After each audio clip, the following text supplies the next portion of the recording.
ಓಂ ಶಾಂತಿ. ಮುರುಳಿ ದಿನಾಂಕ 8/1/2019. ಮಧುರ ಮಕ್ಕಳೇ, ಪಾವನ ಆಗುವುದಕ್ಕೋಸ್ಕರ ನೆನಪಿನ ಯಾತ್ರೆ ಬಹಳ ಅವಶ್ಯಕ ಆಗಿದೆ. ನೆನಪಿನ ಯಾತ್ರೆಯೇ ಮುಖ್ಯ ಸಬ್ಜೆಕ್ಟ್ ಆಗಿದೆ. ಮುಖ್ಯ ವಿಷಯ ನೆನಪಿನ ಯಾತ್ರೆ ಆಗಿದೆ. ಯೋಗ ಬಲದಿಂದ ನೀವು ಸೇವಾದಾರಿಗಳು ಆಗಬಹುದು ಮತ್ತು ಯೋಗ ಬಲದಿಂದ ನೀವು ಗುಣವಂತರು ಆಗಬಹುದು. ಪ್ರಶ್ನೆ: ಮಕ್ಕಳಾದ ನೀವು ಯಾವ ಯೋಗವನ್ನು ಕಲಿಯುತ್ತಿದ್ದೀರೋ ಅದು ಸರ್ವರ ಯೋಗಕ್ಕಿಂತ ಭಿನ್ನವಾದ ಯೋಗ ಆಗಿದೆ. ಹೇಗೆ? ಉತ್ತರ: ಇಂದಿನವರೆಗೂ ಯಾರೆಲ್ಲ ಯೋಗವನ್ನು ಕಲಿಯುತ್ತಿದ್ದಾರೆ ಅಥವಾ ಕಲಿಸುತ್ತಾ ಬಂದಿದ್ದಾರೆ ಅದು ಮನುಷ್ಯರ ಜೊತೆಗೆ ಮನುಷ್ಯರು ಜೋಡಣೆ ಮಾಡುವಂತಹ ಯೋಗ ಆಗಿದೆ. ಆದರೆ ಈಗ ನಾವು ನಿರಾಕಾರ ತಂದೆಯ ಜೊತೆಗೆ ಯೋಗವನ್ನು ಜೋಡಿಸುತ್ತೇವೆ. ನಿರಾಕಾರ ಆತ್ಮ, ನಿರಾಕಾರ ತಂದೆಯನ್ನು ನೆನಪು ಮಾಡಬೇಕು. ಇದು ಎಲ್ಲದಕ್ಕಿಂತ ಭಿನ್ನವಾದ ಮಾತಾಗಿದೆ. ನಿರಾಕಾರ ಆತ್ಮ ಆಗಿ ನಿರಾಕಾರ ತಂದೆಯನ್ನು ನೆನಪು ಮಾಡುವುದು ಇದು ಭಿನ್ನವಾದ ಮಾತಾಗಿದೆ. ಜಗತ್ತಿನಲ್ಲಿ ಜನ ಭಗವಂತನನ್ನು ನೆನಪು ಮಾಡಿದರೂ ಕೂಡ ಭಗವಂತನ ಪರಿಚಯ ಗೊತ್ತಿಲ್ಲದೆ ನೆನಪು ಮಾಡುತ್ತಾರೆ. ಪರಮಾತ್ಮನ ಕರ್ತವ್ಯವನ್ನು ಅರ್ಥ ಮಾಡಿಕೊಳ್ಳದೆ ಕೇವಲ ಪರಮಾತ್ಮ ತಂದೆಯನ್ನು ನೆನಪು ಮಾಡುವುದು ಇದು ಭಕ್ತಿಯಾಗಿದೆ. ಜ್ಞಾನಿ ಮಕ್ಕಳು ಆ ತಂದೆಯನ್ನು ಪರಿಚಯ ಸಹಿತವಾಗಿ ಅರ್ಥ ಮಾಡಿಕೊಂಡು ನೆನಪು ಮಾಡುತ್ತಾರೆ. ಓಂ ಶಾಂತಿ. ಆತ್ಮಿಕ ತಂದೆ ಕುಳಿತು ಮಕ್ಕಳಿಗೆ ತಿಳಿಸುತ್ತಿದ್ದಾರೆ. ಮಕ್ಕಳಿಗೆ ಮೊಟ್ಟ ಮೊದಲು ತಂದೆಯ ಪರಿಚಯ ಸಿಕ್ಕಿದೆ. ಸಣ್ಣ ಮಗು ಹುಟ್ಟುತ್ತದೆ. ಹುಟ್ಟಿದ ತಕ್ಷಣ ಮಗುವಿಗೆ ಮೊಟ್ಟ ಮೊದಲು ತಂದೆ ತಾಯಿಯ ಪರಿಚಯ ಸಿಗುತ್ತದೆ. ನಿಮ್ಮಲ್ಲೂ ಕೂಡ ನಂಬರ್ ವಾರ್ ಪುರುಷಾರ್ಥದ ಅನುಸಾರ ನಿಮಗೆ ರಚಯಿತ ಆದಂತಹ ತಂದೆಯ ಪರಿಚಯ ಸಿಕ್ಕಿದೆ. ಈಗ ಮಕ್ಕಳಿಗೆ ಗೊತ್ತಿದೆ ತಂದೆ ಶ್ರೇಷ್ಠಾತಿ ಶ್ರೇಷ್ಠ ಆಗಿದ್ದಾರೆ.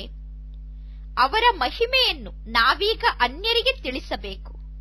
ಪರಮಾತ್ಮ ತಂದೆಯ ಮಹಿಮೆಯ ಬಗ್ಗೆ ಗಾಯನ ಮಾಡುತ್ತೇವೆ. ಶಿವಾಯ ನಮಃ, ಬ್ರಹ್ಮ ನಮಃ, ವಿಷ್ಣು ನಮಃ ಎಂದು ಕರೆದಾಗ ಅದು ಶೋಭಿಸುವುದಿಲ್ಲ. ಶಿವಾಯ ನಮಃ ಎಂದು ಕರೆದಾಗ ಶೋಭಿಸುತ್ತದೆ. ಬ್ರಹ್ಮ ದೇವತಾಯ ನಮಃ, ವಿಷ್ಣು ದೇವತಾಯ ನಮಃ ಅನ್ನುವ ಅಕ್ಷರ ಶೋಭಿಸುತ್ತದೆ. ಬ್ರಹ್ಮನಿಗೂ ಮತ್ತು ವಿಷ್ಣುವಿಗೂ ದೇವತೆ ಎಂದು ಕರೆಯಬೇಕಾಗುತ್ತದೆ. ಶ್ರೇಷ್ಠಾತಿ ಶ್ರೇಷ್ಠ ಭಗವಂತ ಆಗಿದ್ದಾರೆ. ಯಾರಾದರೂ ನಿಮ್ಮ ಬಳಿ ಬಂದರೆ ಮೊಟ್ಟ ಮೊದಲು ಅವರ ಮುಂದೆ ನೀವು ತಂದೆಯ ಮಹಿಮೆಯನ್ನು ಅವಶ್ಯವಾಗಿ ತಿಳಿಸಬೇಕಾಗಿದೆ. ಪರಮಾತ್ಮ ತಂದೆ ಶ್ರೇಷ್ಠ ತಂದೆ ಆಗಿದ್ದಾರೆ. ಮಕ್ಕಳು ತಂದೆಯನ್ನು ಮರೆತು ಬಿಟ್ಟಿದ್ದಾರೆ. ಮರೆತಿರುವ ಕಾರಣ ತಂದೆಯ ಮಹಿಮೆಯನ್ನು ಹೇಗೆ ತಿಳಿಸುವುದು? ಮೊಟ್ಟ ಮೊದಲು ನೀವು ಈ ಮಾತನ್ನು ತಿಳಿಸಬೇಕು. ಪರಮಾತ್ಮ ತಂದೆ ಶ್ರೇಷ್ಠ ತಂದೆ, ಶ್ರೇಷ್ಠ ಶಿಕ್ಷಕ ಮತ್ತು ಸದ್ಗುರು ಆಗಿದ್ದಾರೆ. ನಾವೀಗ ತಂದೆ, ಶಿಕ್ಷಕ ಮತ್ತು ಸದ್ಗುರು ಮೂವರನ್ನೂ ಕೂಡ ನೆನಪು ಮಾಡಬೇಕು. ಹಾಗೆ ನೋಡಿದರೆ ಶಿವತಂದೆಯನ್ನೇ ನಾವೀಗ ನೆನಪು ಮಾಡುತ್ತೇವೆ. ಆದರೆ ಶಿವತಂದೆಯನ್ನು 3 ರೂಪದಲ್ಲಿ ನೆನಪು ಮಾಡುತ್ತೇವೆ. ಈ ಮಾತನ್ನು ನೀವೀಗ ಪಕ್ಕಾ ಮಾಡಿಕೊಳ್ಳಬೇಕು. ನೀವು ತಂದೆಯ ಮಹಿಮೆಯನ್ನು ಅರ್ಥ ಮಾಡಿಕೊಂಡಿದ್ದೀರಾ. ಅದಕ್ಕೋಸ್ಕರ ತಂದೆಯ ಮಹಿಮೆಯನ್ನು ಮಾಡುತ್ತೀರಾ. ಶ್ರೇಷ್ಠಾತಿ ಶ್ರೇಷ್ಠ ತಂದೆಯನ್ನು ಜಗತ್ತಿನ ಜನ ಕಲ್ಲು ಮಣ್ಣು ಎಲ್ಲದರಲ್ಲೂ ಇದ್ದಾರೆ ಎಂದು ತೋರಿಸಿ ಬಿಡುತ್ತಾರೆ. ಮನುಷ್ಯರಲ್ಲೂ ಇದ್ದಾರೆ ಎಂದು ಹೇಳಿಬಿಡುತ್ತಾರೆ. ಆದರೆ ಮನುಷ್ಯ ತನುವಿನಲ್ಲಿ ಪರಮಾತ್ಮ ತಂದೆ ಸದಾ ಇರಲು ಸಾಧ್ಯ ಇಲ್ಲ. ನಾನು ಈ ಬ್ರಹ್ಮನ ಶರೀರದಲ್ಲೂ ಕೂಡ ಸದಾ ಇರುವುದಿಲ್ಲ. ಇದು ನಾನು ಲೋನ್ ಆಗಿ ತೆಗೆದುಕೊಂಡಂತಹ ಶರೀರ ಆಗಿದೆ ಎಂದು ತಂದೆ ಹೇಳುತ್ತಾರೆ. ಶಿವತಂದೆ ಸ್ವಯಂ ಹೇಳುತ್ತಾರೆ, ನಾನು ಈ ಬ್ರಹ್ಮನ ತನುವನ್ನು ಆಧಾರವಾಗಿ ತೆಗೆದುಕೊಳ್ಳುತ್ತೇನೆ. ಅಂದ ಮೇಲೆ ಮೊದಲು ಈ ಮಾತನ್ನು ಪಕ್ಕಾ ಮಾಡಿಕೊಳ್ಳಬೇಕು. ತಂದೆ ಸತ್ಯ ಆಗಿದ್ದಾರೆ. ಅವರು ಸತ್ಯನಾರಾಯಣನ ಕಥೆಯನ್ನು ನಮಗೆ ತಿಳಿಸುತ್ತಿದ್ದಾರೆ. ಸತ್ಯ ತಂದೆ ನರನನ್ನು ನಾರಾಯಣನನ್ನಾಗಿ ಮಾಡಿದ್ದಾರೆ. ಸತ್ಯುಗದಲ್ಲಿ ಈ ಲಕ್ಷ್ಮೀ ನಾರಾಯಣರ ರಾಜ್ಯ ಇತ್ತು. ಆ ರಾಜ್ಯ ಹೇಗೆ ನಿರ್ಮಾಣ ಆಯಿತು? ಯಾರು ನಿರ್ಮಾಣ ಮಾಡಿದರು? ಯಾವಾಗ ಸತ್ಯನಾರಾಯಣನ ಕಥೆಯನ್ನು ತಿಳಿಸಲಾಯಿತು? ಯಾವಾಗ ರಾಜಯೋಗವನ್ನು ಅವರು ಕಲಿತರು? ಈ ಎಲ್ಲಾ ಮಾತನ್ನು ನೀವೀಗ ತಿಳಿದುಕೊಂಡಿದ್ದೀರಾ. ಉಳಿದ ಎಲ್ಲರೂ ಕೂಡ ಮನುಷ್ಯರ ಜೊತೆಗೆ ಯೋಗವನ್ನು ಜೋಡಿಸಿದ್ದಾರೆ. ಯಾರೊಬ್ಬರೂ ಕೂಡ ನಿರಾಕಾರ ತಂದೆಯ ಜೊತೆ ಯೋಗವನ್ನು ಜೋಡಿಸಿಲ್ಲ. ಜಗತ್ತಿನ ಮನುಷ್ಯರ ಯೋಗ ನಿರಾಕಾರ ತಂದೆಯ ಜೊತೆಗೆ ಇಲ್ಲ. ಪರಿಚಯ ಸಹಿತವಾಗಿ ಯಾರೊಬ್ಬರೂ ನಿರಾಕಾರ ತಂದೆಯ ಜೊತೆ ಯೋಗವನ್ನು ಜೋಡಿಸಿಲ್ಲ. ಬಲೆ ಇಂದಿನ ಜಗತ್ತಿನಲ್ಲಿ ಶಿವನ ಜೊತೆ ಯೋಗವನ್ನು ಜೋಡಿಸುತ್ತಾರೆ, ಶಿವನ ಪೂಜೆಯನ್ನು ಮಾಡುತ್ತಾರೆ. ಆದರೆ ಆ ಶಿವ ತಂದೆಯನ್ನು ಯಾರೂ ತಿಳಿದುಕೊಂಡಿಲ್ಲ. ಇದೂ ಕೂಡ ಗೊತ್ತಿಲ್ಲ ಜನರಿಗೆ. ಪ್ರಜಾಪಿತ ಬ್ರಹ್ಮ ಅವಶ್ಯವಾಗಿ ಈ ಸಾಕಾರಿ ಜಗತ್ತಿನಲ್ಲೇ ಇರಬೇಕು. ಈ ಮಾತಿನಲ್ಲೂ ಕೂಡ ಜನ ಗೊಂದಲದಲ್ಲಿ ಇದ್ದಾರೆ. ಜನ ತಿಳಿದುಕೊಳ್ಳುತ್ತಾರೆ, ಪ್ರಜಾಪಿತ ಬ್ರಹ್ಮ ಮೊಟ್ಟ ಮೊದಲು ಸತ್ಯುಗದಲ್ಲಿ ಇರಬೇಕು ಎಂದು. ಒಂದು ವೇಳೆ ಪ್ರಜಾಪಿತ ಬ್ರಹ್ಮ ಸತ್ಯುಗದಲ್ಲಿ ಇದ್ದರೆ ಪುನಃ ಬ್ರಹ್ಮನನ್ನು ಸೂಕ್ಷ್ಮವತನದಲ್ಲಿ ಏಕೆ ತೋರಿಸಿದ್ದಾರೆ? ಅರ್ಥ ಏನೂ ಜನರಿಗೆ ಗೊತ್ತಿಲ್ಲ. ಇಲ್ಲೂ ಸಾಕಾರದಲ್ಲಿ ಬ್ರಹ್ಮ ತಂದೆ ಇದ್ದಾರೆ. ಸಾಕಾರದಲ್ಲಿ ಇರುವ ಬ್ರಹ್ಮ ತಂದೆಗೆ ಕರ್ಮ ಬಂಧನ ಇದೆ. ಸೂಕ್ಷ್ಮವತನದಲ್ಲಿರುವ ಸೂಕ್ಷ್ಮ ಬ್ರಹ್ಮ ಕರ್ಮಾತೀತ ಆಗಿದ್ದಾರೆ. ಈ ಜ್ಞಾನ ಯಾರಲ್ಲೂ ಇಲ್ಲ. ಜ್ಞಾನವನ್ನು ನೀಡುವಂತವರು ಒಬ್ಬ ತಂದೆ ಆಗಿದ್ದಾರೆ. ಆ ತಂದೆ ಬಂದು ಜ್ಞಾನವನ್ನು ಕೊಡುತ್ತಿದ್ದಾರೆ. ನೀವೀಗ ತಂದೆಯ ಮೂಲಕ ಜ್ಞಾನವನ್ನು ಪ್ರಾಪ್ತಿ ಮಾಡಿಕೊಂಡಿದ್ದೀರಾ. ಆದ್ದರಿಂದ ನೀವು ಅನ್ಯರಿಗೆ ಜ್ಞಾನವನ್ನು ತಿಳಿಸುತ್ತೀರಾ. ತಂದೆಯ ಪರಿಚಯವನ್ನು ಯಾರಿಗಾದರೂ ತಿಳಿಸುವುದು ಬಹಳ ಸಹಜ ಆಗಿದೆ. ತಂದೆಯ ಬಗ್ಗೆ ತಿಳಿಸಬೇಕು. ತಂದೆ ಬೇಹದ್ದಿನ ತಂದೆ, ಸರ್ವ ಆತ್ಮರ ತಂದೆ ಆಗಿದ್ದಾರೆ. ಯಾರಿಗಾದರೂ ತಂದೆಯ ಪರಿಚಯವನ್ನು ನೀವು ನೀಡುತ್ತೀರಾ. ತಂದೆಯ ಪರಿಚಯವನ್ನು ನೀಡುವ ಮಾತಿನಲ್ಲಿ ಏನೂ ಕಷ್ಟ ಇಲ್ಲ. ತಂದೆಯ ಪರಿಚಯವನ್ನು ನೀಡುವುದು ಬಹಳ ಸಹಜ. ಆದರೆ ತಂದೆಯ ಬಗ್ಗೆ ನಿಶ್ಚಯ ಇಲ್ಲ ಅಂದರೆ, ತಂದೆಯ ಪರಿಚಯ ಕೊಡುವಂತಹ ಅಭ್ಯಾಸ ಇಲ್ಲ ಅಂದರೆ ಅನ್ಯರಿಗೆ ತಿಳಿಸಲು ಸಾಧ್ಯ ಆಗುವುದಿಲ್ಲ. ನಾವು ಅನ್ಯರಿಗೆ ಜ್ಞಾನವನ್ನು ಕೊಡುತ್ತಿಲ್ಲ ಅಂದರೆ ನಾವು ಅಜ್ಞಾನಿಗಳಾಗಿದ್ದೇವೆ ಎಂದು ಅರ್ಥ. ಜ್ಞಾನ ಇಲ್ಲ ಅಂದರೆ ಅವರು ಭಕ್ತಿಯನ್ನು ಮಾಡುತ್ತಿದ್ದಾರೆ ಎಂದು ಅರ್ಥ. ದೇಹಾಭಿಮಾನ ಇದೆ ಎಂದು ಅರ್ಥ. ಜ್ಞಾನ ಇದ್ದಾಗ ಆತ್ಮ ಅಭಿಮಾನಿ ಆಗಿರುತ್ತಾರೆ. ಆತ್ಮ ಅಭಿಮಾನಿಗಳಲ್ಲಿ ಮಾತ್ರ ಜ್ಞಾನ ಇರುತ್ತದೆ. ನಾನು ಆತ್ಮ ಆಗಿದ್ದೇನೆ. ನನ್ನ ತಂದೆ ಪರಂಪಿತ ಪರಮಾತ್ಮ, ಅವರು ನನಗೆ ತಂದೆ, ಶಿಕ್ಷಕ, ಸದ್ಗುರು ಆಗಿದ್ದಾರೆ. ಪ್ರಜಾಪಿತ ಬ್ರಹ್ಮ ಕೂಡ ಇಲ್ಲಿ ಇದ್ದಾರೆ. ತಂದೆ ಪ್ರಜಾಪಿತ ಬ್ರಹ್ಮನ ಕರ್ತವ್ಯದ ಬಗ್ಗೆ ತಿಳಿಸಿದ್ದಾರೆ ಮತ್ತು ತಮ್ಮ ಕರ್ತವ್ಯದ ಬಗ್ಗೆ ಕೂಡ ನಮಗೆ ತಿಳಿಸಿದ್ದಾರೆ. ಮನುಷ್ಯರು ಶಿವ ಮತ್ತು ಶಂಕರ ಇಬ್ಬರನ್ನೂ ಸೇರಿಸಿ ಇಬ್ಬರೂ ಒಂದೇ ಎಂದು ಹೇಳಿಬಿಡುತ್ತಾರೆ. ಹೇಳುತ್ತಾರೆ, ಶಂಕರ ಮೂರನೇ ನೇತ್ರವನ್ನು ತೆರೆದರೆ ವಿನಾಶ ಆಗಿಬಿಡುತ್ತದೆ ಎಂದು. ಈಗ ವಿನಾಶ ಅಂತೂ ಬಾಂಬ್ಸ್ನ ಮೂಲಕ, ಪ್ರಾಕೃತಿಕ ವಿಕೋಪದ ಮೂಲಕ ಆಗುತ್ತದೆ. ಶಿವಶಂಕರ ಮಹಾದೇವ ಎಂದು ಹೇಳುತ್ತಾರೆ. ಈ ಚಿತ್ರ ಯಥಾರ್ಥವಾದ ಚಿತ್ರ ಅಲ್ಲ. ಅದೆಲ್ಲ ಭಕ್ತಿ ಮಾರ್ಗದ ಚಿತ್ರ ಆಗಿದೆ. ಈ ರೀತಿ ಮಾತಂತೂ ಇಲ್ಲ. ಪ್ರಜಾಪಿತ ಬ್ರಹ್ಮ ದೇಹಧಾರಿ ಆಗಿದ್ದಾರೆ. ಬ್ರಹ್ಮನಿಗೆ ಎಷ್ಟೆಲ್ಲಾ ಮಕ್ಕಳಿದ್ದಾರೆ. ಈ ಎಲ್ಲಾ ಚಿತ್ರಗಳು ಭಕ್ತಿಯಲ್ಲಿ ಪೂಜೆ ಮಾಡುವುದಕ್ಕೋಸ್ಕರ ಇದೆ. ತಂದೆ ತಿಳಿಸುತ್ತಾರೆ, ಇಲ್ಲಿ ಇರುವಂತವರು ವ್ಯಕ್ತ ಬ್ರಹ್ಮ, ಸೂಕ್ಷ್ಮ ವತನದಲ್ಲಿ ಇರುವಂತವರು ಅವ್ಯಕ್ತ ಬ್ರಹ್ಮ. ಯಾವಾಗ ಈ ಬ್ರಹ್ಮ ಅವ್ಯಕ್ತ ಆಗುತ್ತಾರೋ ಆಗ ಸೂಕ್ಷ್ಮ ದೇವತೆ ಆಗಿಬಿಡುತ್ತಾರೆ. ಮೂಲವತನ ಮತ್ತು ಸೂಕ್ಷ್ಮವತನ ಎರಡೂ ಕೂಡ ಅವಶ್ಯವಾಗಿ ಇದೆ. ಸೂಕ್ಷ್ಮ ವತನಕ್ಕೆ ಮೊದಲು ಹೋಗುತ್ತಾರೆ. ತಂದೆ ತಿಳಿಸಿದ್ದಾರೆ, ಪ್ರಜಾಪಿತ ಬ್ರಹ್ಮ ಅವರು ಮನುಷ್ಯ ಆಗಿದ್ದಾರೆ, ಈ ಸಾಕಾರಿ ಸೃಷ್ಟಿಯಲ್ಲಿ ಇದ್ದಾರೆ. ಅವರೇ ಈಗ ಸೂಕ್ಷ್ಮ ದೇವತೆ ಆಗುತ್ತಾರೆ. ನಂತರ ಸತ್ಯುಗದ ರಾಜ್ಯದಲ್ಲಿ ಅವರನ್ನೇ ತೋರಿಸಲಾಗುತ್ತದೆ. ನಂತರ ಅವರೇ ರಾಜ್ಯವನ್ನು ಆಳುತ್ತಾರೆ. ಸೂಕ್ಷ್ಮವತನದ ಚಿತ್ರ ಇರದೇ ಇದ್ದಿದ್ದರೆ ಜ್ಞಾನವನ್ನು ತಿಳಿಸುವುದು ನಿಮಗೆ ಕಷ್ಟ ಆಗುತ್ತಿತ್ತು. ವಾಸ್ತವದಲ್ಲಿ ವಿಷ್ಣುವಿಗೂ ಕೂಡ ಚತುರ್ಭುಜ ರೂಪ ಇಲ್ಲ. ಅದು ಭಕ್ತಿ ಮಾರ್ಗದ ಚಿತ್ರ ಆಗಿದೆ. ತಂದೆ ತಿಳಿಸುತ್ತಾರೆ, ಈಗ ಆತ್ಮವೇ ಪತಿತ ಇದ್ದಿದ್ದು ಪಾವನ ಆಗಬೇಕು. ಪವಿತ್ರ ಆಗಿ ಆತ್ಮ ವಾಪಸ್ ತನ್ನ ಮನೆಗೆ ಹೋಗುತ್ತದೆ. ಆತ್ಮರು ನಿರಾಕಾರಿ ಜಗತ್ತಿನ ನಿವಾಸಿಯಾಗಿದ್ದಾರೆ. ಈಗ ಸಾಕಾರದಲ್ಲಿ ಆತ್ಮರು ಇಲ್ಲಿ ಇದ್ದೀರಾ. ಇನ್ನು ಸೂಕ್ಷ್ಮವತನದಲ್ಲಿ ಏನು ಅಂತಹ ಮುಖ್ಯವಾದ ಕತೆ ಇಲ್ಲ. ಸೂಕ್ಷ್ಮವತನದ ಬಗ್ಗೆ ಅಂತಹ ಕಥೆಯೇನೂ ಇಲ್ಲ. ಸೂಕ್ಷ್ಮವತನದ ರಹಸ್ಯವನ್ನು ಈಗ ತಂದೆ ನಮಗೆ ತಿಳಿಸುತ್ತಿದ್ದಾರೆ.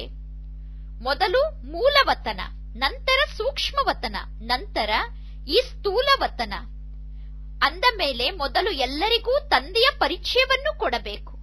ಭಕ್ತಿ ಮಾರ್ಗದಲ್ಲೂ ಕೂಡ ತಂದೆಯನ್ನು ಹೇ ಭಗವಂತ, ಹೇ ಪ್ರಭು ಎಂದು ಕರೆಯುತ್ತಾರೆ. ಆದರೆ ಆ ತಂದೆಯ ಪರಿಚಯ ಗೊತ್ತಿಲ್ಲ. ಸದಾ ಹೇಳುತ್ತಾರೆ, ಶಿವ ಪರಮಾತ್ಮಾಯ ನಮಃ, ಶಿವ ದೇವತಾಯ ನಮಃ ಎಂದು ಎಂದೂ ಕರೆಯುವುದಿಲ್ಲ. ಬ್ರಹ್ಮ ದೇವತೆ ಎಂದು ಕರೆಯುತ್ತಾರೆ. ಶಿವನಿಗೆ ಪರಂಪಿತ ಪರಮಾತ್ಮ ಎಂದು ಕರೆಯುತ್ತೇವೆ. ಶಿವ ಎಂದು ದೇವತೆ ಆಗುವುದಿಲ್ಲ. ಶಿವನಿಗೆ ಎಂದೂ ಯಾರು ದೇವತೆ ಎಂದು ಕರೆಯುವುದಿಲ್ಲ. ಶಿವನಿಗೆ ಪರಮಾತ್ಮ ಎಂದು ಕರೆಯುತ್ತೇವೆ. ಅಂದ ಮೇಲೆ ಪರಮಾತ್ಮ ಒಬ್ಬರೇ ಆಗಿದ್ದಾರೆ. ಅವರು ಪುನಃ ಸರ್ವವ್ಯಾಪಿ ಆಗಲು ಸಾಧ್ಯ ಇಲ್ಲ. ಅಂದ ಮೇಲೆ ಅವರನ್ನು ಪುನಃ ಸರ್ವವ್ಯಾಪಿ ಎಂದು ಕರೆಯಬಾರದು. ಪತಿತರನ್ನು ಪಾವನ ಮಾಡುವಂತಹ ಕರ್ತವ್ಯವನ್ನು ಆ ತಂದೆ ಮಾಡುತ್ತಾರೆ. ಪರಮಾತ್ಮ ತಂದೆ ಕಲ್ಲು ಮಣ್ಣಿನಲ್ಲಿ ಹೋಗಿ ಪತಿತರನ್ನು ಪಾವನ ಮಾಡುವ ಕರ್ತವ್ಯ ಮಾಡುತ್ತಾರೇನು? ಕಲ್ಲು ಮಣ್ಣಿನಲ್ಲಿ ಪರಮಾತ್ಮ ಇದ್ದಾರೆ ಎಂದು ಹೇಳುವುದಕ್ಕೆ ಘೋರ ಅಂಧಕಾರ ಎಂದು ಕರೆಯಲಾಗುತ್ತದೆ. ಆದರೆ ಇದು ಕೂಡ ನಾಟಕದಲ್ಲಿ ಫಿಕ್ಸ್ ಆಗಿದೆ. ತಂದೆ ಬಂದು ತಿಳಿಸುತ್ತಾರೆ, ಯದಾ ಯದಾ ಹಿ ಧರ್ಮಸ್ಯ ಗ್ಲಾನಿರ್ಭವತಿ ಭಾರತ. ಯಾವುದರ ಗ್ಲಾನಿ, ಯಾವುದರ ನಿಂದನೆ ಆಗಿದೆ? ಜನರು ಈ ಶ್ಲೋಕವನ್ನು ಹೇಳಿ ನಂತರ ಇದರ ಅರ್ಥವನ್ನು ತಿಳಿಸುತ್ತಾರೆ. ಮಕ್ಕಳಾದ ನೀವು ಎಲ್ಲಿ ಶ್ಲೋಕವನ್ನು ಹೇಳಿ ಅರ್ಥ ಹೇಳುತ್ತಿರುತ್ತಾರೋ ಅಲ್ಲಿಗೆ ಹೋಗಿ ನೋಡಬೇಕು. ನೀವು ಅವರಿಗೆ ಹೇಳಬೇಕು, ಈ ಶ್ಲೋಕದ ಅರ್ಥವನ್ನು ನಾವು ನಿಮಗೆ ತಿಳಿಸುತ್ತೇವೆ ಎಂದು. ತಕ್ಷಣ ಕುಳಿತು ತಿಳಿಸಿಬಿಡಬೇಕು. ಅವರಿಗೆ ತಕ್ಷಣ ಈ ಮಾತೇನು ಗೊತ್ತಾಗುವುದಿಲ್ಲ, ಇವರು ಬ್ರಹ್ಮ ಕುಮಾರ್ ಕುಮಾರಿಯರಾಗಿದ್ದಾರೆ ಎಂದು. ಬಲೆ, ನೀವು ಬಿಳಿ ಬಟ್ಟೆಯನ್ನು ಹಾಕಿಕೊಂಡಿದ್ದೀರಾ, ಆದರೆ ನೀವು ಬ್ರಹ್ಮ ಕುಮಾರ್ ಕುಮಾರಿಯರು ಎಂದು ಬೋರ್ಡ್ ಅಂತೂ ಹಾಕಿಕೊಂಡಿಲ್ಲ ತಾನೆ? ನಿಮಗೆ ಸೀಲಂತೂ ಹಾಕಿಲ್ಲ ನೀವು ಬ್ರಹ್ಮ ಕುಮಾರ್ ಕುಮಾರಿಯರು ಎಂದು. ಅದಕ್ಕೋಸ್ಕರ ನೀವು ಹೇಳಿದಾಗ ನೀವು ಬೀಗೆಗಳು ಎಂದು ಅವರಿಗೆ ತಕ್ಷಣ ಏನು ಗೊತ್ತಾಗುವುದಿಲ್ಲ. ನೀವು ಎಲ್ಲಿಗಾದರೂ ಹೋಗಿ ಜ್ಞಾನವನ್ನು ತಿಳಿಸಬಹುದು ಮತ್ತು ಅವರಿಗೆ ಹೇಳಬಹುದು, ನಾವು ಈ ಶ್ಲೋಕದ ಅರ್ಥವನ್ನು ನಿಮಗೆ ತಿಳಿಸುತ್ತೇವೆ ಎಂದು. ಅವರು ನೋಡುತ್ತಾರೆ ಇವರು ಏನು ಹೇಳಬಹುದು ಎಂದು.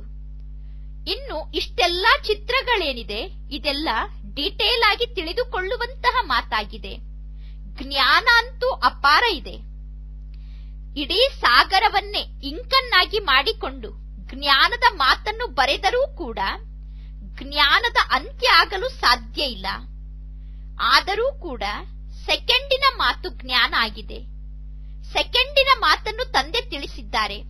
ಸೆಕೆಂಡಿನ ಮಾತು ಅಂದರೆ ಕೇವಲ ತಂದೆಯ ಪರಿಚಯವನ್ನು ನೀಡುವುದು. ಅವರು ಬೇಹದ್ದಿನ ತಂದೆ, ಸ್ವರ್ಗದ ರಚಯಿತ ಆಗಿದ್ದಾರೆ. ನಾವೆಲ್ಲರೂ ಮಕ್ಕಳು, ಪರಸ್ಪರ ಸೋದರರಾಗಿದ್ದೇವೆ. ನಾವು ಪರಮಾತ್ಮ ತಂದೆಯ ಮಕ್ಕಳು ಅಂದ ಮೇಲೆ ಅವಶ್ಯವಾಗಿ ನಾವು ಸ್ವರ್ಗದ ರಾಜ್ಯದಲ್ಲಿ ಇರಬೇಕಿತ್ತು. ಆದರೆ ಎಲ್ಲರಿಗೂ ಸ್ವರ್ಗದ ರಾಜ್ಯ ಸಿಗುವುದಿಲ್ಲ. ತಂದೆ ಬರುವುದೇ ಭಾರತದಲ್ಲಿ. ಭಾರತದಲ್ಲೇ ಬಂದು ಭಾರತವಾಸಿಗಳನ್ನೇ ಸ್ವರ್ಗವಾಸಿಯನ್ನಾಗಿ ಮಾಡುತ್ತಾರೆ. ಅನ್ಯರು ಬರುವುದೇ ಅಂತ್ಯದಲ್ಲಿ. ಇದು ಬಹಳಷ್ಟು ಸಹಜ ಮಾತಾಗಿದೆ. ಆದರೆ ಯಾರೂ ಈ ಮಾತನ್ನು ತಿಳಿದುಕೊಂಡಿಲ್ಲ. ಬಾಬಾರವರಿಗೂ ಕೂಡ ಆಶ್ಚರ್ಯ ಆಗುತ್ತದೆ. ಇಂತಹ ದಿನ ಬರುತ್ತದೆ, ಆಗ ಗಣಿಕೆಯರು ಮುಂತಾದವರು ಬಂದು ಈ ಜ್ಞಾನವನ್ನು ಕೇಳುತ್ತಾರೆ. ಅಂದರೆ ಬಹಳಷ್ಟು ಏನೂ ಓದದೇ ಇರುವಂತಹ ಅವಿದ್ಯಾವಂತ ಮಾತೆಯರು ಮತ್ತು ಕನಿಷ್ಠ ಜಾತಿಯವರು ಮತ್ತು ವೈಶ್ಯರ ಸಮಾನ ಇರುವಂತವರೆಲ್ಲ ಬಂದು ಜ್ಞಾನವನ್ನು ಕೇಳುತ್ತಾರೆ. ಅವರು ಲೇಟ್ ಆಗಿ ಬಂದರೂ ಕೂಡ ಹಳಬರಿಗಿಂತ ಪುರುಷಾರ್ಥದಲ್ಲಿ ತೀಕ್ಷ್ಣವಾಗಿ ಮುಂದೆ ಹೋಗುತ್ತಾರೆ. ಅವರೂ ಕೂಡ ಎಲ್ಲಿ ಬೇಕಾದರೂ ಹೋಗಿ ಸೇವೆಯನ್ನು ಮಾಡಬಹುದು. ಆದರೆ ಬಹಳಷ್ಟು ಮಕ್ಕಳಿಗೆ ನಾಚಿಕೆ ಆಗುತ್ತದೆ. ಏಕೆಂದರೆ ದೇಹಾಭಿಮಾನ ಬಹಳಷ್ಟು ಇದೆ. ತಂದೆ ಹೇಳುತ್ತಾರೆ, ವೇಶ್ಯರಿಗೂ ಕೂಡ ನೀವು ಜ್ಞಾನವನ್ನು ತಿಳಿಸಬೇಕು. ಭಾರತದ ಹೆಸರನ್ನು ಇವರೇ ಕನಿಷ್ಠ ಮಾಡಿದ್ದಾರೆ. ಭಾರತದ ಹೆಸರು ಕೆಳಗೆ ಬೀಳಲು ಕಾರಣ ವೇಶ್ಯರಾಗಿದ್ದಾರೆ. ಅವರಿಗೆ ಜ್ಞಾನವನ್ನು ತಿಳಿಸಲು ಮುಖ್ಯವಾಗಿ ಯೋಗ ಬಲ ಬೇಕು. ಅವರು ಸಂಪೂರ್ಣ ಪತಿತರಾಗಿದ್ದಾರೆ. ಪಾವನ ಆಗುವುದೇ ನೆನಪಿನ ಯಾತ್ರೆಯಿಂದ. ಪಾವನರಾಗಲು ನೆನಪಿನ ಯಾತ್ರೆ ಬೇಕೇ ಬೇಕು. ಈಗ ನೆನಪಿನ ಶಕ್ತಿ ಬಹಳ ಕಡಿಮೆ ಇದೆ. ಕೆಲವರಲ್ಲಿ ಜ್ಞಾನ ಇದೆ, ಆದರೂ ಕೂಡ ನೆನಪಿನ ಶಕ್ತಿ ಕಡಿಮೆ ಇದೆ. ಬಹಳ ಕಷ್ಟದ ಸಬ್ಜೆಕ್ಟ್ ಎಂದರೆ ನೆನಪಾಗಿದೆ. ಇದರಲ್ಲಿ ಯಾವಾಗ ನೀವು ಪಾಸ್ ಆಗುತ್ತೀರೋ, ನೆನಪಿನ ಶಕ್ತಿಯನ್ನು ವೃದ್ಧಿ ಮಾಡಿಕೊಂಡು ಪಾಸ್ ಆಗುತ್ತೀರೋ, ಆಗ ನೀವು ವೈಶ್ಯರ ಉದ್ಧಾರವನ್ನೂ ಕೂಡ ಮಾಡಬಹುದು. ಒಳ್ಳೊಳ್ಳೆಯ ಅನುಭವಿ ಮಾತೆಯರು ಹೋಗಿ ವೇಶ್ಯರಿಗೆ ಜ್ಞಾನವನ್ನು ತಿಳಿಸಬೇಕು. ಕನ್ಯರಿಗಂತೂ ಗೃಹಸ್ಥದ ಅನುಭವ ಇಲ್ಲ. ಮಾತೆಯರು ಹೋಗಿ ಅವರಿಗೆ ತಿಳಿಸಬಹುದು. ತಂದೆ ಹೇಳುತ್ತಿದ್ದಾರೆ, ನೀವು ಪವಿತ್ರರಾಗಿ, ಆಗ ನೀವು ವಿಶ್ವಕ್ಕೆ ಮಾಲೀಕರಾಗುತ್ತೀರಾ ಎಂದು ಅವರಿಗೆ ತಿಳಿಸಬೇಕು. ಈ ಜಗತ್ತು ಪಾವನ ಆಗುವುದರಿಂದ ಪುನಃ ಶಿವಾಲಯ ಆಗಿಬಿಡುತ್ತದೆ. ಸತ್ಯಯುಗಕ್ಕೆ ಶಿವಾಲಯ ಎಂದು ಕರೆಯಲಾಗುತ್ತದೆ. ಅಲ್ಲಿ ಅಪಾರ ಸುಖ ಇದೆ. ಅವರಿಗೆ ಈ ರೀತಿ ತಿಳಿಸಿ. ತಂದೆ ಹೇಳುತ್ತಾರೆ, ಈಗ ಪ್ರತಿಜ್ಞೆ ಮಾಡಿ, ಪಾವನ ಆಗುತ್ತೇವೆ ಎಂದು ಪ್ರತಿಜ್ಞೆ ಮಾಡಿ. ಈ ರೀತಿ ಪತಿತರನ್ನು ಪಾವನ ಮಾಡುವಂತಹ ಯೋಗದ ಖಡ್ಗ ಬಹಳ ತೀಕ್ಷ್ಣವಾಗಿ ನಿಮ್ಮ ಬಳಿ ಇರಬೇಕು. ಇನ್ನೂ ಆ ಸಮಯ ಬಂದಿಲ್ಲ, ಇನ್ನೂ ಸ್ವಲ್ಪ ಲೇಟ್ ಆಗುತ್ತದೆ. ತಿಳಿಸುವ ಮಕ್ಕಳಲ್ಲಿ ನಂಬರ್ ವಾರ್ ಇದ್ದೀರಾ? ಸೆಂಟರ್ನಲ್ಲಿ ಮಕ್ಕಳು ಇರುತ್ತಾರೆ. ಬಾಬಾರವರಿಗೆ ಗೊತ್ತಿದೆ, ಸೆಂಟರ್ನಲ್ಲಿ ಇದ್ದರೂ ಕೂಡ ಎಲ್ಲರ ಸ್ಥಿತಿ ಏಕರಸವಾಗಿ ಇಲ್ಲ. ಸೇವೆ ಮಾಡಲು ಯಾರು ಹೋಗುತ್ತಾರೋ ಅವರಲ್ಲೂ ಕೂಡ ಹಗಲು ರಾತ್ರಿಯಷ್ಟು ವ್ಯತ್ಯಾಸ ಇದೆ. ಅಂದ ಮೇಲೆ ಮೊದಲು ಯಾರಿಗಾದರೂ ಜ್ಞಾನವನ್ನು ತಿಳಿಸುವಾಗ ತಂದೆಯ ಪರಿಚಯವನ್ನು ತಿಳಿಸಿ, ತಂದೆಯ ಮಹಿಮೆಯನ್ನು ಮಾಡಿ. ತಂದೆಯಲ್ಲಿ ಬಿಟ್ಟು ಬೇರೆ ಯಾರಲ್ಲೂ ಕೂಡ ಇಷ್ಟೊಂದು ಗುಣಗಳಿಲ್ಲ. ಇಷ್ಟೊಂದು ಗುಣವನ್ನು ತಂದೆಯನ್ನು ಬಿಟ್ಟು ಬೇರೆ ಯಾರೂ ನಮಗೆ ನೀಡಲು ಸಾಧ್ಯ ಇಲ್ಲ. ಪರಮಾತ್ಮ ತಂದೆ ನಮ್ಮನ್ನು ಗುಣವಂತರನ್ನಾಗಿ ಮಾಡುತ್ತಾರೆ. ತಂದೆ ಸತ್ಯುಗವನ್ನು ಸ್ಥಾಪನೆ ಮಾಡುತ್ತಾರೆ. ಈಗ ಇದು ಸಂಗಮ ಯುಗ ಆಗಿದೆ. ನೀವೀಗ ಪುರುಷೋತ್ತಮರಾಗುತ್ತಿದ್ದೀರಾ. ಈಗ ಆತ್ಮರಿಗೆ ಕುಳಿತು ತಿಳಿಸಬೇಕಾಗಿದೆ. ನೀವೀಗ ತಿಳಿಸುತ್ತೀರಾ. ಇದು ಆತ್ಮದ ಶರೀರ ಆಗಿದೆ. ಎಲ್ಲಿಯವರೆಗೂ ನೀವು ಜ್ಞಾನವನ್ನು ತಿಳಿಸುತ್ತಿರುತ್ತೀರೋ, ನಿಮ್ಮ ಸಮ್ಮುಖದಲ್ಲಿ ಕುಳಿತು ಕೇಳುತ್ತಿರುವವರ ಚೆಹರೆಯಿಂದ ನಿಮಗೆ ಗೊತ್ತಾಗುತ್ತದೆ ಇವರು ತಿಳಿದುಕೊಳ್ಳುತ್ತಿದ್ದಾರೋ ಇಲ್ಲವೋ, ಇವರಿಗೆ ಎಷ್ಟು ಜ್ಞಾನ ಅರ್ಥ ಆಗುತ್ತಿದೆ ಎಂದು. ಕೆಲವರು ಬಹಳಷ್ಟು ಮೂಡಿ ಇರುತ್ತಾರೆ. ಯಾರು ಮೂಡಿ ಇರುತ್ತಾರೋ ಅವರ ಚೆಹರೆ ಬಾರಿ ಬಾರಿಗೂ ಬದಲಾಗುತ್ತಿರುತ್ತದೆ. ಆತ್ಮದ ಬಗ್ಗೆ ನೀವು ತಿಳಿಸುತ್ತೀರಾ. ತಿಳಿಸುವಾಗ ಆತ್ಮ ಎಂದು ತಿಳಿದುಕೊಂಡು ಕುಳಿತರೆ ನಿಮ್ಮ ಚೆಹರೆ ಬಹಳ ಚೆನ್ನಾಗಿ ಇರುತ್ತದೆ. ಕೇಳುವವರು ಸ್ವಯಂವನ್ನು ಆತ್ಮ ಎಂದು ತಿಳಿದುಕೊಂಡು ಕುಳಿತು ಕೇಳಿದರೆ ಕೇಳುವಾಗ ಅವರ ಚೆಹರೆ ಕೂಡ ಬಹಳ ಚೆನ್ನಾಗಿ ಇರುತ್ತದೆ. ಈಗ ಆತ್ಮ ಎಂದು ತಿಳಿದುಕೊಂಡು ಅನ್ಯರಿಗೆ ಜ್ಞಾನ ತಿಳಿಸಬೇಕು. ನಂತರ ಇದೇ ಅಭ್ಯಾಸ ಆಗಿಬಿಡುತ್ತದೆ. ಗೃಹಸ್ಥ ವ್ಯವಹಾರದಲ್ಲಿ ಇರುವವರಿಗೆ ಅಷ್ಟೊಂದು ಜ್ಞಾನ ಹೇಳುವಂತಹ ಆಸಕ್ತಿ, ಉತ್ಸಾಹ ಇಲ್ಲ. ಏಕೆಂದರೆ ಅವರು ತಮ್ಮದೇ ಆದಂತಹ ಉದ್ಯೋಗ ವ್ಯವಹಾರದಲ್ಲಿ ಮುಳುಗಿಬಿಟ್ಟಿದ್ದಾರೆ. ಸಂಪೂರ್ಣ ಅಭ್ಯಾಸ ಮಾಡಬೇಕು. ಆಗ ನಡೆದಾಡುತ್ತಾ ತಿರುಗಾಡುತ್ತಾ, ಕುಳಿತರೂ ನಿಂತರೂ ನಾನು ಆತ್ಮ ಅನ್ನುವ ಮಾತು ಪಕ್ಕ ಆಗುತ್ತದೆ. ತಂದೆಯ ನೆನಪಿನಿಂದ ನೀವು ಪಾವನ ಆಗುತ್ತೀರಾ. ಆತ್ಮ ಎಷ್ಟು ಯೋಗದಲ್ಲಿ ಇರುತ್ತದೆಯೋ ಅಷ್ಟು ಪಾವನ ಆಗುತ್ತದೆ. ಸತ್ಯುಗದಲ್ಲಿ ನೀವು ಸತೋಪ್ರಧಾನರಾಗಿದ್ದಾಗ ನಿಮಗೆ ಬಹಳಷ್ಟು ಖುಷಿ ಇತ್ತು. ಈಗ ಸಂಗಮ ಯುಗದಲ್ಲಿ ನೀವು ನಗುತ್ತಿರುತ್ತೀರಾ, ಖುಷಿ ಪಡುತ್ತಿರುತ್ತೀರಾ, ಅನ್ಯರನ್ನೂ ನಗಿಸುತ್ತಿರುತ್ತೀರಾ. ಬೇಹದ್ದಿನ ತಂದೆ ನಮಗೆ ಸಿಕ್ಕಿದ್ದಾರೆ, ನಮಗೆ ಇನ್ನೇನು ಬೇಕು ಅಂದ ಮೇಲೆ ತಂದೆಗೆ ಬಲಿಹಾರಿ ಆಗಿಬಿಡಬೇಕು. ಶ್ರೀಮಂತರಲ್ಲಿ ಎಲ್ಲೋ ಕೆಲವರು ಬಹಳ ಪರಿಶ್ರಮ ಪಟ್ಟು ತಂದೆಗೆ ಬಲಿಹಾರಿ ಆಗುತ್ತಾರೆ. ಬಡವರಿಗೆ ಈ ಜ್ಞಾನ ಸಿಗುತ್ತದೆ. ನಾಟಕದಲ್ಲಿ ಇದೇ ರೀತಿ ಮಾಡಲ್ಪಟ್ಟಿದೆ. ನಿಧಾನ ನಿಧಾನವಾಗಿ ಸಂಖ್ಯೆ ವೃದ್ಧಿಯಾಗುತ್ತಾ ಹೋಗುತ್ತದೆ. ಕೋಟಿಯಲ್ಲಿ ಕೆಲವರು ವಿಜಯ ಮಾಲೆಯ ಮಣಿ ಆಗುತ್ತಾರೆ. ಇನ್ನು ಪ್ರಜೆಗಳಂತೂ ನಂಬರ್ ವಾರಾಗಿ ತಯಾರಾಗಲೇಬೇಕು. ಎಷ್ಟೊಂದು ಜನ ಪ್ರಜೆಗಳಾಗಿ ತಯಾರಾಗುತ್ತಾರೆ. ಶ್ರೀಮಂತರು, ಬಡವರು ಎಲ್ಲರೂ ಇರುತ್ತಾರೆ. ಸತ್ಯುಗದಲ್ಲಿ ಸಂಪೂರ್ಣ ರಾಜಧಾನಿ ಸ್ಥಾಪನೆ ಆಗುತ್ತಾ ಇದೆ. ಇನ್ನು ಉಳಿದ ಎಲ್ಲಾ ಆತ್ಮರು ಪರಮಧಾಮದಲ್ಲಿ ತಮ್ಮ ತಮ್ಮ ಸೆಕ್ಷನ್ ನಲ್ಲಿ ಹೋಗಿ ಕುಳಿತುಕೊಳ್ಳುತ್ತಾರೆ. ಈಗ ತಂದೆ ತಿಳಿಸುತ್ತಾರೆ, ಮಕ್ಕಳೇ, ನೀವೀಗ ದೈವಿ ಗುಣವನ್ನು ಧಾರಣೆ ಮಾಡಿಕೊಳ್ಳಬೇಕು. ನಿಮ್ಮ ಊಟ ಪಾನೀಯ ಎಲ್ಲವೂ ಕೂಡ ಬಹಳಷ್ಟು ಚೆನ್ನಾಗಿರಬೇಕು, ಶುದ್ಧವಾಗಿ ಇರಬೇಕು. ಇನ್ನು ಇಂತಹ ಒಳ್ಳೆಯ ವಸ್ತುವನ್ನು ನಾನು ತಿನ್ನಬೇಕು, ವೆರೈಟಿ ಊಟ ತಿನ್ನಬೇಕು ಅನ್ನುವ ಇಚ್ಛೆ ಈಗ ನಿಮಗೆ ಇರಬಾರದು. ಕೆಲವರಿಗೆ ಒಳ್ಳೆಯ ಭೋಜನವನ್ನು ಸ್ವೀಕಾರ ಮಾಡಬೇಕು ಎಂದು ಇಲ್ಲಿ ಇಚ್ಛೆ ಇರುತ್ತದೆ. ಬ್ರಹ್ಮ ತಂದೆ ದೊಡ್ಡ ದೊಡ್ಡ ವಾನಪ್ರಸ್ಥಿಗಳ ಆಶ್ರಮವನ್ನು ನೋಡಿದ್ದಾರೆ. ಅಲ್ಲಿ ಬಹಳ ಶಾಂತಿಯಿಂದ ಇರುತ್ತಾರೆ. ಇಲ್ಲಂತೂ ಬೇಹದ್ದಿನ ಮಾತನ್ನು ತಂದೆ ಮಕ್ಕಳಿಗೆ ತಿಳಿಸುತ್ತಿದ್ದಾರೆ. ನೀವೀಗ ವೇಶ್ಯರಿಗೆ, ಅವಿದ್ಯಾವಂತ ಮಾತೆಯರಿಗೆ, ಕನಿಷ್ಠ ಜಾತಿಯಲ್ಲಿರುವಂತವರಿಗೆ ಅವರಿಗೂ ಜ್ಞಾನ ತಿಳಿಸಬೇಕು. ಇಂತಿಂತವರು ಬರುತ್ತಾರೆ. ಅವರು ಜ್ಞಾನವನ್ನು ತಿಳಿದುಕೊಂಡ ನಂತರ ನಿಮಗಿಂತ ತೀಕ್ಷ್ಣವಾಗಿ ಮುಂದೆ ಹೋಗುತ್ತಾರೆ. ನಂತರ ಅವರು ಬಾಬಾರವರ ಬಹಳ ಫಸ್ಟ್ ಕ್ಲಾಸ್ ಆದ ಗೀತೆಯನ್ನು ನಿರ್ಮಾಣ ಮಾಡಿ ಹಾಡುತ್ತಾರೆ. ಆ ಗೀತೆಯನ್ನು ಕೇಳಿದ ತಕ್ಷಣ ಖುಷಿಯ ನಶೆ ಏರಿಬಿಡುತ್ತದೆ. ಯಾವಾಗ ಈ ರೀತಿ ಬಿದ್ದಿರುವ ಆತ್ಮರನ್ನು ನೀವು ಮೇಲೆ ಎತ್ತುತ್ತೀರೋ, ಜ್ಞಾನವನ್ನು ತಿಳಿಸಿ ಅವರನ್ನು ಶ್ರೇಷ್ಠರನ್ನಾಗಿ ಮಾಡುತ್ತೀರೋ, ಆಗ ನಿಮ್ಮ ಹೆಸರು ಬಹಳ ಪ್ರಸಿದ್ಧ ಆಗುತ್ತದೆ. ಹೇಳುತ್ತಾರೆ ಜನ, ಇವರು ವೈಶ್ಯರನ್ನೂ ಕೂಡ ಇಷ್ಟು ಶ್ರೇಷ್ಠರನ್ನಾಗಿ ಮಾಡುತ್ತಾರೆ ಎಂದು. ಮೊದಲು ನಾವು ಶೂದ್ರರಾಗಿದ್ದೆವು ಎಂದು ನಾವು ಹೇಳುತ್ತೇವೆ. ಈಗ ನಾವು ಬ್ರಾಹ್ಮಣರಾಗಿದ್ದೇವೆ. ಈಗ ಪುನಃ ನಾವೇ ದೇವತೆಗಳಾಗುತ್ತೇವೆ, ನಂತರ ಕ್ಷತ್ರಿಯರಾಗುತ್ತೇವೆ. ತಂದೆ ಪ್ರತಿಯೊಬ್ಬರಿಗೂ ಕೂಡ ತಿಳಿಸುತ್ತಿರುತ್ತಾರೆ. ಆದರೆ ನೀವು ಉನ್ನತಿಯನ್ನು ಪ್ರಾಪ್ತಿ ಮಾಡಿಕೊಳ್ಳುತ್ತಿದ್ದೀರೋ ಇಲ್ಲವೋ ಅನ್ನುವುದೂ ಕೂಡ ತಂದೆಗೆ ಗೊತ್ತಾಗುತ್ತದೆ. ಪ್ರತಿಯೊಂದು ಮಗುವನ್ನು ನೋಡಿದಾಗ ತಂದೆಗೆ ಗೊತ್ತಾಗಿ ಬಿಡುತ್ತದೆ, ಇವರು ಉನ್ನತಿಯನ್ನು ಪ್ರಾಪ್ತಿ ಮಾಡಿಕೊಳ್ಳುತ್ತಿದ್ದಾರೋ ಇಲ್ಲವೋ ಎಂದು. ಲೇಟ್ ಆಗಿ ಬಂದಂತವರು ಹಳಬರಿಗಿಂತ ಬಹಳ ಮುಂದೆ ಹೋಗಿ ಬಿಡುತ್ತಾರೆ, ಶ್ರೇಷ್ಠ ಸ್ಥಾನವನ್ನು ತಲುಪುತ್ತಾರೆ. ಮುಂದೆ ಹೋದಂತೆ ನೀವು ಎಲ್ಲವನ್ನೂ ನೋಡುತ್ತೀರಾ, ಈಗಲೂ ಕೂಡ ನೋಡುತ್ತಿದ್ದೀರಾ. ಹೊಸ ಮಕ್ಕಳು ಸೇವೆ ಮಾಡಲು ಎಷ್ಟೊಂದು ಆಸಕ್ತಿಯನ್ನು ಇಟ್ಟುಕೊಂಡಿದ್ದಾರೆ. ಸೇವೆ ಮಾಡಲು ಚಡಪಡಿಸುತ್ತಿರುತ್ತಾರೆ. ಒಳ್ಳೆಯದು.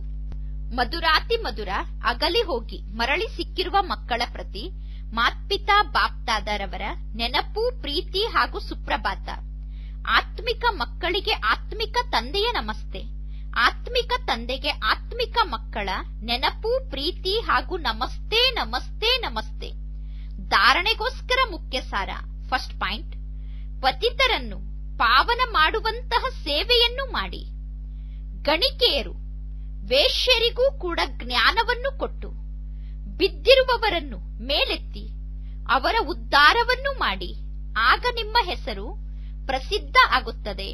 ಸೆಕೆಂಡ್ ಪಾಯಿಂಟ್, ಸ್ವಯಂನ ದೃಷ್ಟಿಯನ್ನು ಪವಿತ್ರ ಮಾಡಿಕೊಳ್ಳುವುದಕ್ಕೋಸ್ಕರ ನಡೆದಾಡುತ್ತಾ ತಿರುಗಾಡುತ್ತಾ ನಾನು ಆತ್ಮನಾಗಿದ್ದೇನೆ, ಆತ್ಮನ ಜೊತೆಗೆ ಮಾತನಾಡುತ್ತೇನೆ ಅನ್ನುವ ಅಭ್ಯಾಸವನ್ನು ಪಕ್ಕಾ ಮಾಡಿಕೊಳ್ಳಿ. ತಂದೆಯ ನೆನಪಿನಲ್ಲಿ ಇರಿ, ಆಗ ಪಾವನ ಆಗಿಬಿಡುತ್ತೀರಾ. ವರದಾನ: 1 ನಿಮಿಷದ ಏಕಾಗ್ರ ಸ್ಥಿತಿಯ ಮೂಲಕ ಶಕ್ತಿಶಾಲಿ ಅನುಭವವನ್ನು ಮಾಡುವಂತವರು ಮತ್ತು ಅನ್ಯರಿಗೂ ಶಕ್ತಿಶಾಲಿ ಸ್ಥಿತಿಯ ಅನುಭವವನ್ನು ಮಾಡಿಸುವಂತಹ ಏಕಾಂತವಾಸಿಗಳಾಗಿ. ಏಕಾಂತವಾಸಿ ಆಗುವುದು ಅಂದರೆ ಯಾವುದಾದರೂ ಒಂದು ಶಕ್ತಿಶಾಲಿ ಸ್ಥಿತಿಯಲ್ಲಿ ಸ್ಥಿತ ಆಗುವುದಾಗಿದೆ. ಬಲೆ ಬೀಜರೂಪ ಸ್ಥಿತಿಯಲ್ಲಿ ಸ್ಥಿತ ಆಗಿ ಅಥವಾ ಲೈಟ್ ಮತ್ತು ಮೈಟ್ ಹೌಸ್ ಸ್ಥಿತಿಯಲ್ಲಿ ಸ್ಥಿತ ಆಗಿಬಿಡಿ. ಅಂದರೆ ಬೆಳಕಿನ ಗ್ರಹ, ಶಕ್ತಿಯ ಗ್ರಹ ನಾನು ಅನ್ನುವ ಸ್ಥಿತಿಯಲ್ಲಿ ಸ್ಥಿತ ಆಗಿ ಮತ್ತು ಇಡೀ ವಿಶ್ವಕ್ಕೂ ಬೆಳಕು ಮತ್ತು ಶಕ್ತಿಯನ್ನು ನೀಡಿ. ಅಥವಾ ಸೂಕ್ಷ್ಮ ದೇವತಾ ಸ್ವರೂಪದ ಸ್ಥಿತಿಯ ಮೂಲಕ ಅನ್ಯರಿಗೂ ಕೂಡ ಅವ್ಯಕ್ತ ಸ್ಥಿತಿಯ ಅನುಭವವನ್ನು ಮಾಡಿಸಿ. 1 ಸೆಕೆಂಡ್ ಅಥವಾ 1 ನಿಮಿಷ ಒಂದು ವೇಳೆ ಈ ಸ್ಥಿತಿಯಲ್ಲಿ ನೀವು ಮನಸ್ಸನ್ನು ಏಕಾಗ್ರ ಮಾಡಿಕೊಂಡು ಸ್ಥಿತ ಆಗಿಬಿಟ್ಟರೆ ಸ್ವಯಂಗೆ ಮತ್ತು ಅನ್ಯ ಆತ್ಮರಿಗೆ ನಿಮ್ಮ ಮೂಲಕ ಬಹಳಷ್ಟು ಲಾಭ ಆಗುತ್ತದೆ. ಸ್ವಯಂಗೂ ಲಾಭ ಆಗುತ್ತದೆ, ಅನ್ಯರಿಗೂ ನಿಮ್ಮ ಮೂಲಕ ಆಗ ಲಾಭ ಆಗುತ್ತದೆ. ಅದಕ್ಕೋಸ್ಕರ ಈ ಸ್ಥಿತಿಯ ಪ್ರಾಕ್ಟೀಸ್ ಅನ್ನು ಮಾಡಬೇಕು. ಶ್ಲೋಗನ್: ಬ್ರಹ್ಮಚಾರಿಗಳು ಯಾರು ಅಂದರೆ ಯಾರ ಪ್ರತಿಯೊಂದು ಸಂಕಲ್ಪ, ಪ್ರತಿಯೊಂದು ಮಾತಿನಲ್ಲೂ ಪವಿತ್ರತೆಯ ವೈಬ್ರೇಷನ್ ಸಮಾವೇಶ ಆಗಿರುತ್ತದೆಯೋ ಅವರೇ ಬ್ರಹ್ಮಚಾರಿ ಆಗಿದ್ದಾರೆ. ಒಳ್ಳೆಯದು. ಬ್ರಹ್ಮ ತಂದೆಯ ಸಮಾನ ಆಗುವುದಕ್ಕೋಸ್ಕರ ಜನವರಿ ಮಾಸದ ವಿಶೇಷ ಪುರುಷಾರ್ಥ. ಬ್ರಹ್ಮ ತಂದೆಯ ಸಮಾನ ಸೂಕ್ಷ್ಮ ದೇವತಾ ಸ್ಥಿತಿಯ ಅನುಭವವನ್ನು ಮಾಡುವುದಕ್ಕೋಸ್ಕರ ಕರ್ಮ ಮಾಡುತ್ತಾ ಮಧ್ಯ ಮಧ್ಯದಲ್ಲಿ ನಿರಾಕಾರಿ ಮತ್ತು ಸೂಕ್ಷ್ಮ ದೇವತಾ ಸ್ವರೂಪದ ಎಕ್ಸಸೈಸ್ ಅನ್ನು ಮಾಡಿ. ಈ ಮನಸ್ಸಿನ ಎಕ್ಸಸೈಸ್ ಅನ್ನು ಮಧ್ಯ ಮಧ್ಯದಲ್ಲಿ ಮಾಡಿ. ಹೇಗೆ ಬ್ರಹ್ಮ ತಂದೆಯನ್ನು ಸಾಕಾರ ರೂಪದಲ್ಲಿ ನೋಡಿದ್ದೀರಾ? ಬ್ರಹ್ಮ ತಂದೆ ಸಾಕಾರದಲ್ಲಿ ಇದ್ದರೂ ಕೂಡ ಡಬ್ಬಲ್ ಲೈಟ್ ಆಗಿದ್ದರು. ಸೇವೆಯ ಹೊರೆ ಕೂಡ ಬ್ರಹ್ಮ ತಂದೆಗೆ ಇರಲಿಲ್ಲ, ಅಷ್ಟು ಹಗುರ ಆಗಿದ್ದರು. ಅದೇ ರೀತಿ ತಂದೆಯನ್ನು ಅನುಕರಣೆ ಮಾಡಿ. ಆಗ ಸಹಜವಾಗಿ ತಂದೆಯ ಸಮಾನ ಆಗಿಬಿಡುತ್ತೀರಾ. ಒಳ್ಳೆಯದು. ಓಂ ಶಾಂತಿ.